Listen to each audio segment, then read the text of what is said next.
जब भी बुलावा दे तो किसी मकसद के लिए दे रहा, इकट्ठे हो और इसकी मदद करो और पहुंचो जहां ये बुलाए। लंबा ज्यादा मैं भी नहीं करूंगा, मेरे भी प्रोग्राम लगे हुए हैं, समापन करने की तरफ हूं बिल्कुल। जब मैं पहली बार संसद में, या तो सारे समाज के लोग बैठे हैं और मैं कभी अकेले गुर्जर समाज की बात नहीं करता, सर्व समाज की बात करता हूं, 88% वोटों की बात करता हूं।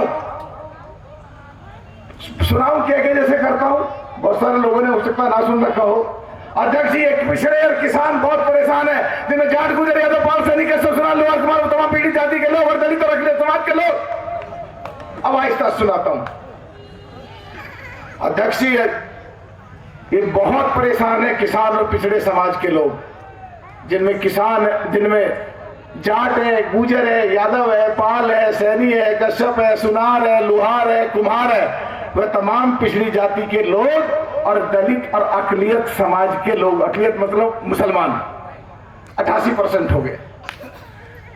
तो जब पहली बार गुजर समाज की बात करी तो लोग कह रहे थे गुजर कौन होते हैं भैया। और आज तो स्थिति ऐसी है कि जिनकी जाति के बारे में मैं बोलता हूं,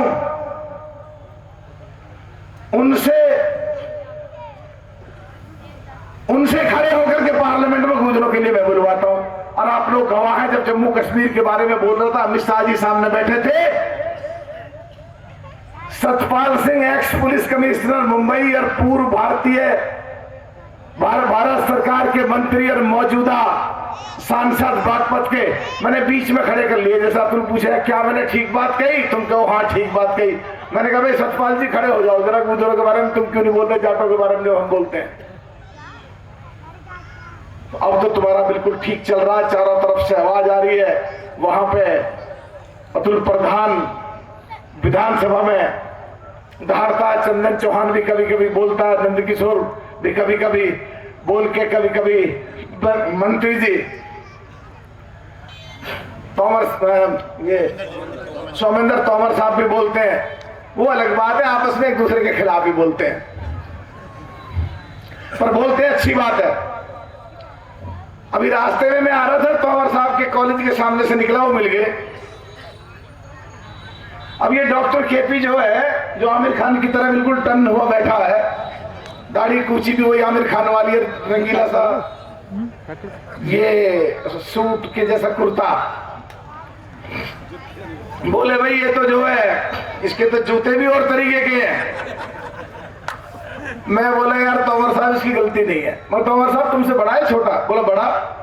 मैंने विधायक जी से पूछा तुमसे बड़ा है छोटा? बोला बड़ा। मैंने कहा तुम दोनों बड़े होकर के तो विधायक बन गए, मंत्री बन गए और मैं सांसद बन गया, अगला इनसे भी जावे क्या है? तुम तो ले गए लूट के पूरा का पूरा ही। थोड़े से हंसे, थोड़ी सी बातचीत हुई, एक बात कह के समापन की तरफ करूंगा। गन्ने के बारे में कितना बोलता हूं देश की संसद में, जानते हो? हमारे विधायक जी ने भी 450 रेट कहा। मैं हमेशा विधायक जी इस्टेब्लिश करता हूं गन्ने का रेट 500 से ज्यादा, और जब 550 की हमेशा मांग करता हूं देश की संसद में। एक दिन बिड़ला साहब कहने लगे, जैसे ही मैं खड़ा हुआ तो लोगों ने आवाज लगाई गन्ना गन्ना गन्ना। तो मैंने कहा अभी तो गांडा भी कहूंगा। और बिड़ला जी को थोड़ा सा ये अटपटी सी बात लगी, अच्छा गांडा अगर वो झगड़ा पड़ता, मैं कहता चलो सर्वे कर लो, हमारे तो गांडा क्या है। अरे गांडे छोला है नहीं छोला है। तो मैं संसदीय भाषा में था, कोई बात गलत कर ही नहीं थी, कोई इशारा भी करा था, नीचे से करा था, इधर तो हमारी बहन बैठी है, वो यहाँ तक का दिखता है, नीचे का दिखता नहीं है। मैंने कहा भी तो गांडा भी कहूंगा। तो अगर किसी भी परिवार के लोगों की तनख्वाह हम कैलकुलेट कर लें और बीज अगर बाहर से खरीद के हम बोए उसको कैलकुलेट कर लें, जुताई में जो डीजल लगा उसकी कैलकुलेट कर लें, ट्रैक्टर की जो कीमत है उसको अगर कैलकुलेट कर लें, बिजली का बिल जो जाता है उसको कैलकुलेट कर लें, खाद जो देना पड़ता है उसको कैलकुलेट कर लें, अगर बाहर से चारा खरीद करके अपने जानवरों को खिलाएं, उसका कैलकुलेट कर लें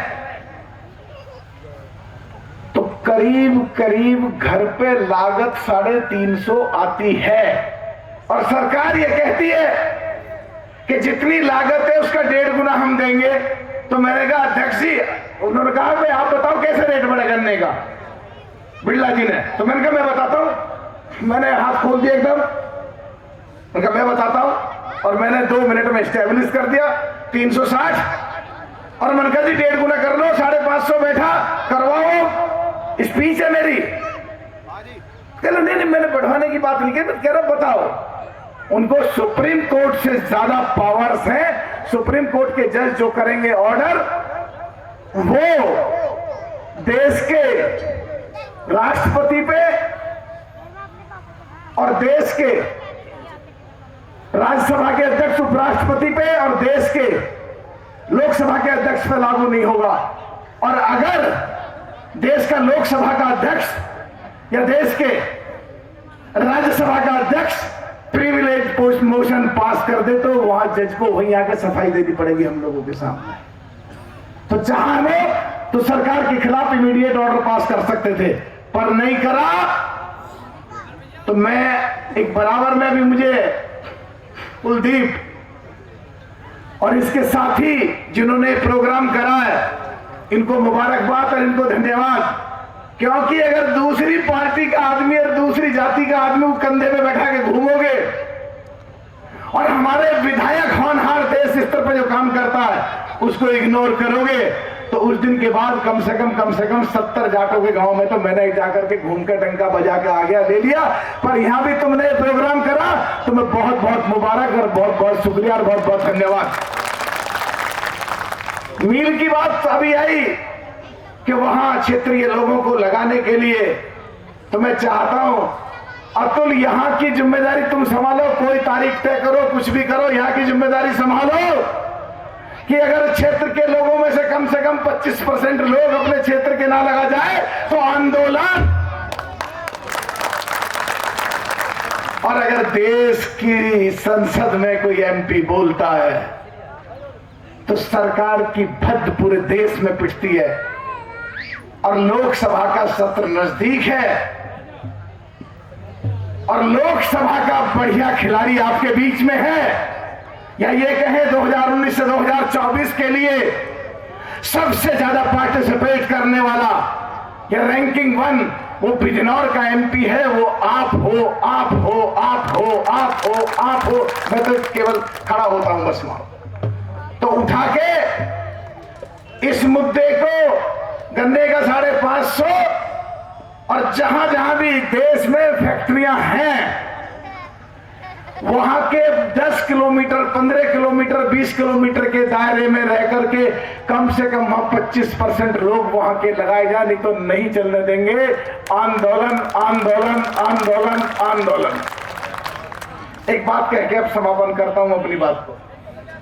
ट्रैक्टर साहब,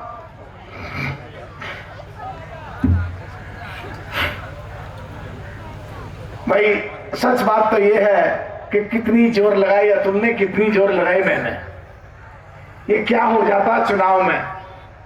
और ये कहता कहता 2019 में तो मेरे आंसू निकल गए थे और अब क्या अतुल के भी निकल गए थे और आप लोगों ने मदद कर दी और जीत गए। पर पता नहीं क्या होता है,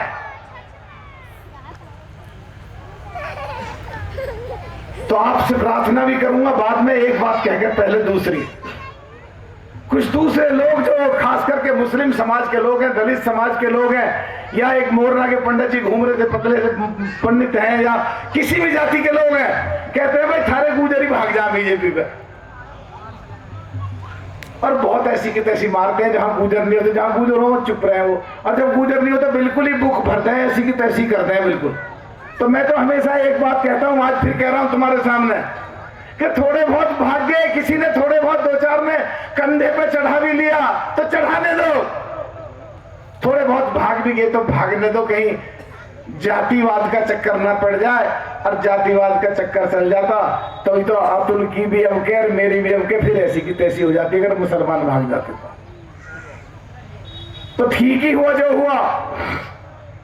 लेकिन साथ में एक चीज फिर कहता हूं, वो तुम भी कहा करो, नेता बैठे सारे सामने, कि जहां पे हम तो 3 में ना 13 में दोनों, मेरे बराबर में प्रधानमंत्री चौधरी चरण सिंह जी के बेटा और चौधरी चरण सिंह जी के पोता चुनाव लड़ रहे थे, वहां का जाट जाट नहीं रहा था। 2019 में हिंदू हो गए थे। हम तो 3 में न 13 में जो हमें एमपी और एमएलए बनाने वाले, कन्नौज उन्नाव में वहां का यादव यादव नहीं रहा, हिंदू हो गया था। और तो और जो देश का भावी प्रधानमंत्री है राहुल गांधी, वहां का पंडित नहीं रहा था, हिंदू हो गया था, चुनाव हार गए सारे। अरे हमारे बिजनौर के लोग और सरदना के विधानसभा के लोग तो ज्यादातर गुजर ही रह गए, वोट देकर के जिता दिया था उन्होंने। आखिरी बात, हम तो दोनों खिचड़ते घूम रहे थे, 2 बार हारा, मैं 3 बार हारा। आप लोगों ने मदद करी, सब जाति या धर्म के लोगों ने, जितना मैंने नाम लिया। बड़ी जिल्लत झेलनी पड़ती थी, एक बार चुनाव हार जाओ आदमी। तुम जितने लोग चुनाव लड़े, कोई हारा तो दोबारा हिम्मत नहीं बढ़ती क्षेत्र में। ये 2 बार लगातार हारा, मैं 3 बार लगातार हारा। अभी तो एक हार ज्यादा है, भांजे राजा, अभी तो संघर्ष थोड़ा सा एक ज्यादा ले रखा मैंने, 25 में तो मैं ऊपर हूं। क्यों सुबोध खड़ा हो जरा, बोल हाँ है ना। सुबोध ने हाँ करी है। तो भाई आप लोगों ने इज्जत दी, आप लोगों ने सम्मान दिया, और मैं परमात्मा और प्रकृति से प्रार्थना करता हूं कि हमें ताकत दे, विधायक जी को भी और मुझे भी।